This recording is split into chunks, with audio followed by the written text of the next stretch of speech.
Doctor గారు, నా వయసు 52 సంవత్సరాలు. నాకు గత 10 సంవత్సరాలుగా సిగరెట్ తాగే అలవాటుంది. నేను నా లంగ్స్ను డిటాక్స్ చేయించుకోవాలనుకుంటున్నాను. లంగ్స్ డిటాక్సిఫికేషన్ చేయించుకుంటే పూర్తిగా లంగ్స్ క్లీన్ అవుతాయా? ఇప్పుడు నేను ఏం చేయాలి, సలహా ఇవ్వండి అని అడుగుతున్నారు. ఈ ప్రశ్నకు డాక్టర్ గారు సమాధానం ఇప్పుడు తెలుసుకుందాం. స్మోకింగ్ వల్ల లంగ్ డ్యామేజ్ అనేది జరుగుతుందండి, దాంట్లో డౌట్ ఏమీ లేదు. కానీ లంగ్ డీటాక్సిఫికేషన్ అన్నట్టుగా అట్లాంటి కాన్సెప్ట్ అంటూ ఏమీ లేదు మెడికల్ ఫీల్డ్లో అట్లీస్ట్. మళ్ళీ మీకు ఆ లంగ్ డీటాక్సిఫికేషన్ అనేది ఎవరు చెప్పారో తెలియదు, కానీ బట్ జనరల్గా ఫస్ట్ మీరు స్మోకింగ్ చేసే వాళ్ళు అయితే ఫస్ట్ చేయాల్సింది ఏంటంటే మీరు స్మోకింగ్ ఆపాలి. Detoxification or healthy lungs exercises ఇవన్నీ secondary things.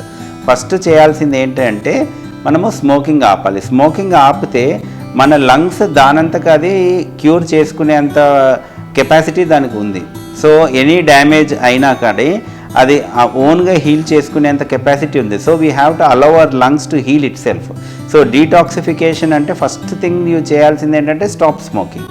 That is the best thing what you can do.